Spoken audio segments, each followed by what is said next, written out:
Sir ఈ రోజున కూటమి ప్రభుత్వం వచ్చిన తర్వాత ఒక్కొక్కటి మార్పులు చేసుకుంటూ వస్తున్నారు. కానీ జగన్మోహన్ రెడ్డి గారు మాత్రం అంతా రాజకం, మళ్ళీ నేను జనాలను కాపాడడానికి జనాల్లోకి రావాలి అంటున్నారు. గత 5 ఏళ్లలో సీఎంగా ఉన్న వ్యక్తి ఒక్కనాడు కూడా జనాల్లోకి వచ్చింది లేదు. వచ్చినా కూడా మనం చూసాం పరదాలు కట్టుకొని చెట్లు కొట్టేసి. ఎందుకు ఇంత మార్పు ఏంటి జగన్మోహన్ రెడ్డి గారు?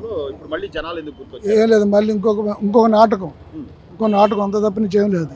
మళ్ళీ ప్రజల్ని మోసం చేయాలని ప్రజలు అంత సులభంగా రారు, సులభంగా మళ్ళీ ఓట్లు వేయరు అతనికి.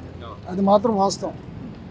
తెలిసి అంటే కళ్ళ ముందు కనబడుతుంది. ఈ ప్రభుత్వం వచ్చిన ఈ 6 నెలల్లో పెన్షన్ల విధానం అని కానివ్వండి, గ్యాస్ బండ్లు అని కానివ్వండి, రేపు మళ్ళీ మహిళలకు ఉచిత బస్సు ప్రయాణం ఇవి కూడా చేస్తానంటున్నారు. కనిపిస్తున్నా కూడా అరాచకం ఎలా చెప్పగలుగుతున్నారు? అరాచకం ఎలా జరుగుతుంది కనపడదుగా. ఆయన మూసుకోవడానికి, ఆయన చేసిన తప్పులు మూసుకోవడానికి ఇది అన్నాడు. రేపు మళ్ళీ వస్తాను పండగ వెళ్ళిన తర్వాత జనాల్లోకి అన్నాడు. ఎవరు చూడరు, అది జరగని మాట.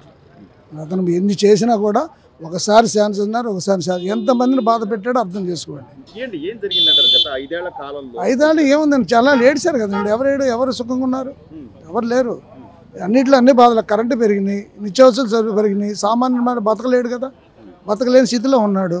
వీళ్ళు రావడం అదృష్టం, చంద్రబాబు నాయుడు రావడం అదృష్టం. ఎందుకంటే సీనియర్ మోస్ట్, ఎన్నో సంవత్సరాల అనుభవం ఉంది, ఎక్స్పీరియన్స్. ఇప్పుడు ఆయన కూడా పవన్ కళ్యాణ్ కూడా అదే చెప్పాడు, ఎక్స్పీరియన్స్ ముందు. ఎక్స్పీరియన్స్ ఉంటేనే ముందుకెళ్తాం, ఎక్స్పీరియన్స్ లేదు ఏమి వెళ్ళారు. మీరైనా చూడండి, ఎన్నో సంవత్సరాలు పని చేస్తే కానీ మీకు కానీ ఎక్స్పీరియన్స్ వస్తాయి. ఆ ఎక్స్పీరియన్స్ ఆయనకు ఉంది, అందుకోసం ముందుకు తీసుకెళ్ళగా. అదే ఈయనకి ఈ పాటికి చెట్టోడు పుట్టోడుకు చూసుకోవాల్సి వచ్చేది. అంటే నా ఒపీనియన్. మీరు అన్నట్టుగా అదే ఎక్స్పీరియన్స్ గత 2019 ఎన్నికలప్పుడు ఏమైపోయిందంటారు?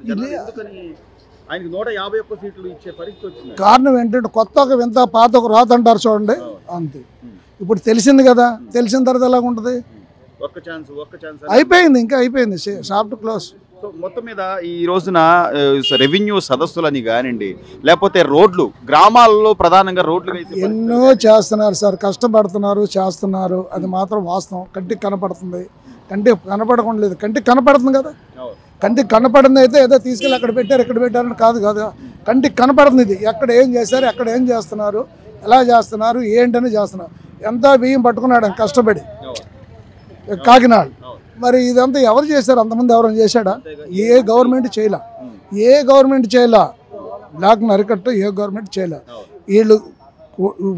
వీళ్ళకి చేసిన కుమ్మటం బాగుంది. కానీ కనీసం మనం సరే ఒక సంవత్సరం టైం ఇద్దామనో లేకపోతే కొంత వేచి చూసే ధోరణి ఏమి లేకుండా మాట్లాడితే తెల్లారలేసి అంబటి రాంబాబు గారు ఆ రోజా అయితే ఇంకా మా అన్నకు వాళ్ళు అయిపోయింది, వాళ్ళకి తెలియదు. అనుకోకుండా ఏంటంటే నేను ఒక మాట విన్నాను, అప్పులు చేసినోడు ఏం చేస్తాడంటే ఎక్కువ పిలిచి ఫంక్షన్లు చేస్తాడంట. ఎందుకు? అప్పు పుడతానికి.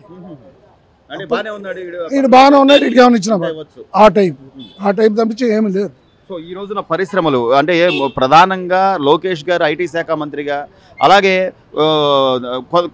యువత ఈ రోజున ఎంపీలుగా ఉన్న నేపథ్యంలో మళ్ళీ పరిశ్రమలు, ఉద్యోగాలు, అమరావతికి మళ్ళీ పూర్వవైపు వచ్చే అవకాశం బ్రహ్మాండంగా ఉంది సార్. అక్కడికి వెళ్ళి చూడమనండి, పాలు పొంగుతున్నాయి జనాల్లో, కళ్ళు ఆనందపడుతున్నారు, ఎక్కడెక్కడ వచ్చి చూస్తున్నారు. ఇవన్నీ కూడా చెప్తుంది, గవర్నమెంట్ చెప్తుంది, మనం చేస్తున్నారు. అక్కడ బాగుంది. రేపు 15వ తారీఖు తర్వాత ఇదే నెల దాటిన తర్వాత ఎట్లా ఉండదు చూడమనండి. ఎట్లా ఉండదు అది చూడలేక రాయి మంచినీళ్ళు ఉన్నాయండి, వీడు తాగడం, ఇంకోళ్ళు తాగనీయకుండా రాయటం, అంతే తప్పని చేయలేదు. మరి సజ్జల రామకృష్ణారెడ్డి నిన్న మొన్న ప్రెస్ మీట్ కూడా పెట్టి మీరేం తొందరపడద్దు, 3 ఏళ్ల తర్వాత మేమే మొత్తం మళ్ళీ తిరిగి చెల్లిస్తాము. అసలు మరి ఈ బెదిరింపులు ఎట్లా చూడాలి సార్? అధికారంలో ఉన్నవాడు బెదిరిస్తాడు ఎక్కడైనా. దొంగ ఉంటాడండి, దొంగ అంటాడు. ఎదుటోడు దొంగ అంటాడు, నేను దొంగ అంటగా. వాస్తవేనా? అది అంతే. సజ్జల రామకృష్ణ గారు ఎలా అంటే అందరికి తెలుసు, ప్రజలకి. అది అంతేగాని ఏం లేదు సార్. చివరిగా అంటే చంద్రబాబు నాయుడు గారు కేవలం పరిశ్రమలు, ఉద్యోగాలు లేదా డెవలప్మెంట్ వీటి గురించి ఆలోచించడం వల్ల వీళ్ళందరికీ మాట్లాడే అవకాశం వస్తుందంటారా? వాళ్ళకి ఇంకెక్కడ వస్తుందండి? ఈ 5 సంవత్సరాలు చూడమనండి, చేతులది 5 సంవత్సరాలు చూస్తే తెలుస్తుంది పరిస్థితి ఏంటని.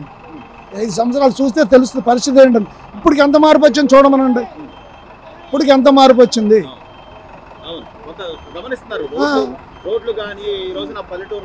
పల్లెటూర్లు బాధపడుతుంది రైతులు కానీ. అదంతా పొలాలు అది చేశారు, పాస్ పుస్తకాలు చేశాడు కదా. ఇప్పుడు ఎన్ని పోయినాయి, బాగుంది, రైతులు సంతోషిస్తున్నారు, బ్రహ్మాండ పంటలు పండినాయి. అమ్మిన డబ్బులు అమ్మితే 2 రోజులు డబ్బులు వేస్తున్నారు రైతుకి. ఇంకా కావాల్సింది ఏముంది? మొత్తం మీద అయితే కూటమి ప్రభుత్వం ఏం చెప్పిందో అవన్నీ చేస్తారు. 100% చేస్తారు. 100% చేస్తారు. ఎందుకంటే చేసే వ్యక్తి ఎంత చేసి ఇవాళ వెళ్ళాడు, నిన్న ఉన్నాడు. వయసు ఎంత చంద్రబాబు నాయుడికి? నిన్న వెళ్ళాడు అక్కడికి, ఢిల్లీ. అక్కడ 24 గంటలు తిరుగుతానే ఉన్నాడు. ఆయన తిరగలేక ఏదో ఆయన బతకలేక అంటే వేరే కదా ఆయన ఏసీడ్. ఇప్పుడు కలిసి ఇప్పుడు ఆయన ఉన్నాడండి, ఆయన ఉన్నాడు, సంపాదించుకుంటే బయట మినిస్టర్లు ఉన్నాయో ఆయన రెస్ట్ కావాలంటే తీసుకోవచ్చు. ప్రజలకి చేయాలని వచ్చాడు. ఇవాళ ఇదివరకు ఏం జరిగింది అనవసరం అండి. ఇవాళ మాకు ఉద్దేశం ఏంటంటే ప్రజలకి నేను పని చేయాలి. చంద్రబాబు నాయుడు గారి మనసులో ఒకటే పాయింట్, నేను పని చేయాలి, ప్రజలకి చేయాలి. ఇవాళ చేస్తే రూపాయి వాళ్ళు సంపాదించుకుంటే రేపు తొడుకుపోద్ది. ఆ కొడుకు తింటాడు, ఈ కొడుకు అది వేసాడు. జీవితంలో ప్రజలు నిలబడాలి, ప్రేరు స్వర్ణ అస్త్రాలతో నిలబడాలని కష్టపడి పనిచేస్తున్నాడు. చిట్ట చివరిగా ఈ రోజున 5 ఏళ్ల క్రితం నీకు ఇచ్చిన 151 సీట్లని 11 సీట్లకు తీసుకొచ్చి జనం నీకు చెప్పారు, బుద్ధి చెప్పారు అంటే కనీసం సమీక్షించుకోకపోగా ఇంకా నేనే వస్తాను, నేను వచ్చాక అందరికీ చెల్లిస్తాను. ఈ రోజున ఈవెన్ పోలీసులను కూడా లేకపోతే డ్యూటీలో ఉన్న అధికారులను కూడా బెదిరించే ధోరణిని ఎలా చూడాలంటే ఏమి చేయలేక ఏదో చేస్తున్నా అన్నట్టు చూపించుకోవడానికి తప్పించి రెండోది అంతే కదా. నేను ఇందాక చెప్పాను కదా, అప్పులు చేస్తారని. ఒక అప్పు చేసినాడు అంటే ఇంకా నలుగురిని పిలిచి అప్పులు చేసి భోజనాలు పెడతాడు. అది లేదు, ఇది లేదు, అంతే క్లోజ్. మేడం, గత 6 నెలల నుంచి చూస్తున్నాం కూటమి ప్రభుత్వం అధికారంలోకి వచ్చిన తర్వాత భారతీయ జనతా పార్టీ కానివ్వండి లేదా జనసేన, టీడీపీ ముగ్గురు కూడా కలిసిమెలిసి వర్క్ చేసుకుంటూ వెళ్తున్నారు. ఎక్కడ ఏ సంత దొరుకుద్దా లేకపోతే ఎక్కడ చిన్న పొరపాట్లు జరుగుతాయని వైసీపీ వాళ్ళు ఎదురు చూస్తున్నారు. లేకపోయినా కూడా స్ప్రెడ్ చేస్తూనే ఉన్నారు. వాళ్ళ మధ్యలో అసలు సయోధ్య లేదు, లేకపోతే ఏదో ఉంది, గొడవలు జరుగుతున్నాయని.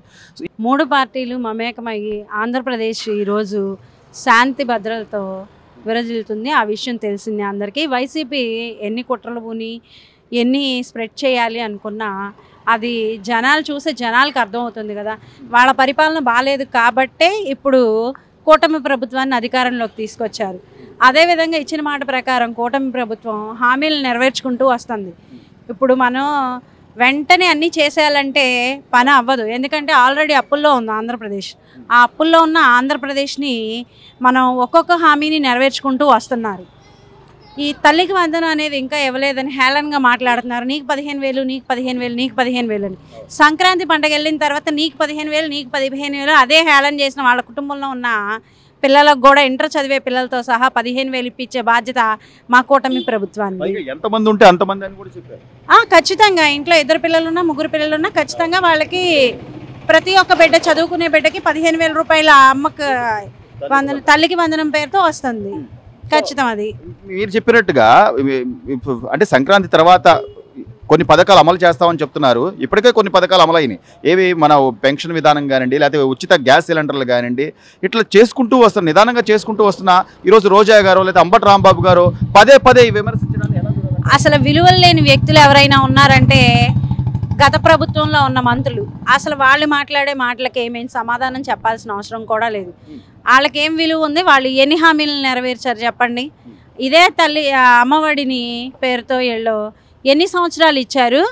ప్రతి సంవత్సరం 15,000 ఇచ్చారా? ఫస్ట్ సంవత్సరం 15,000, తర్వాత 14, తర్వాత 13 ఇట్లా చేసుకుంటూ వచ్చారు. మీ హామీలను అమలుపరచలేని వాళ్ళు అడిగిన దానికి అసలు కూటమి ప్రభుత్వం సమాధానం చెప్పాల్సిన అవసరమే లేదు. వాళ్ళు మరి అంటే ఒక పక్క రోడ్లు వేస్తున్నారు. గ్రామీణ స్థాయిలో అయితే సాక్షాత్తు డిప్యూటీ సీఎంగా ఉన్నటువంటి వ్యక్తి గ్రామ స్థాయిలో వెళ్ళి పరిశీలించి మరీ రోడ్లు వేస్తున్న పరిస్థితులు చూస్తున్నాం. పవన్ కళ్యాణ్ గారు ప్రతి చోట వెళ్ళి మాట్లాడడం కానివ్వండి, లేకపోతే గిరిజన గ్రామాలకు కూడా వెళ్ళి ఆయన చేస్తున్న అభివృద్ధి కానీ చూస్తున్నాం. ఈ నేపథ్యంలో గతంలో ఎప్పుడూ చేయనటువంటి ఈ వైసీపీ నాయకులంతా కూడా విమర్శలకే కేవలం పరిమితం అవుతున్నారు. మరోవైపు అయితే జగన్మోహన్ రెడ్డి గారు నాకు అసలు సన్మానాలు చేయాలి, నేను చేసిన దానికి అంటున్నాడు. మళ్ళీ జనాల్లోకి రాబోతున్నాను కూడా చెప్తున్నాడు. జనాల్లోకి వెళ్ళమనండి, ఎవ్వరూ తప్పు పట్టరు. అధికారంలో ఉన్నప్పుడు నువ్వు జనాల్లో ఎందుకు తిరగలేదు? ఇప్పుడు కూటమి ప్రభుత్వం అధికారంలో ఉంది. చంద్రబాబు నాయుడు గారు కానీ పవన్ కళ్యాణ్ గారు కానీ జనాల్లో ఏ విధంగా తిరుగుతున్నారు మీకు కనపట్టలేదా? మరి మీరు అధికారంలో ఉన్నప్పుడు ఎందుకు తిరగలేదు? పరదాలు కట్టుకుని ఎందుకు తిరిగారు? సాక్షాత్తు డిప్యూటీ సీఎం గారు ఈరోజు ప్రతి గ్రామంలో గిరిజన వాడల్లో సైతం రోడ్లను వేస్తూ ఆయన స్వయంగా పరిశీలిస్తూ తిరుగుతున్నారు.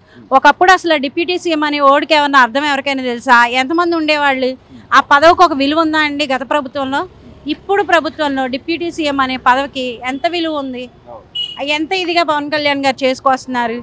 కాబట్టి అసలు విమర్శించే వాళ్ళకి సిగ్గు ఉండాలని అంట నేనైతే. అప్పుడు డిప్యూటీ సీఎంలు కేవలం భజన తప్ప ఇంకోటి ఉండేది కాదు. అసలు గ్రామాల్లో పరిశీలించడం ఇట్లాంటివి ఏం లేవు. ఇక మా జగనన్న దేవుడు జగన్మోహన్ రెడ్డి అసలు సాక్షాత్తు భగవంతుడు, మా ఇంట్లో ఫోటో ఉంటుంది, ఈ తప్ప వేరేది ఉండేది కాదు. కానీ ఇప్పుడు ప్రభుత్వం మారిన తర్వాత ఎవరికి వాళ్ళు పనిచేసుకుంటూ పోతున్నారు. సీఎం దగ్గర నుంచి, డిప్యూటీ సీఎం దగ్గర నుంచి, లేదా ఎంపీలు కానివ్వండి, ప్రతి ఒక్కరు క్షేత్రస్థాయిలో ఉంటున్నారు, ఎమ్మెల్యేలతో సహా. ఎలా చూడాలంటారు? ఇప్పటికైనా మార్పు ఎలా చూడాలండి? గత ప్రభుత్వానికి ఈ ప్రభుత్వానికి ఎంత మార్పు ఉంది? అధికారులు ఎంత బాగా పనిచేస్తున్నారు. అది ఎమ్మెల్యే దగ్గర నుండి సీఎం వరకు ఏకదాటిగా క్షణం తీరిక లేకుండా ఆంధ్రప్రదేశ్ అభివృద్ధిని ధ్యేయంగా పనిచేస్తున్నారు. ఇంకా దీనికి కూడా వాళ్ళు బురద జల్లి ప్రయత్నాలు చేస్తున్నారంటే వాళ్ళ వైఫల్యాన్ని చెప్పుకోలేక ఎదటోళ్ళ మీద బురద జల్లే ప్రయత్నం తప్ప ఏం లేదు. ఖచ్చితంగా జగన్మోహన్ రెడ్డిని జనాలు నమ్మరు. ఒక 6 నెలల పాలన ఇలా ఉందంటే 5 సంవత్సరాలు వచ్చేటప్పటికి ఆంధ్రప్రదేశ్ అభివృద్ధి ఏ విధంగా జరుగుతుందో జనాలకు ఆల్రెడీ కళ్ళకు కట్టినట్టు కనపడుతుంది. నెక్స్ట్ కూడా వచ్చేది కూటమి ప్రభుత్వమే, వాళ్ళని ఎవరు నమ్మరు.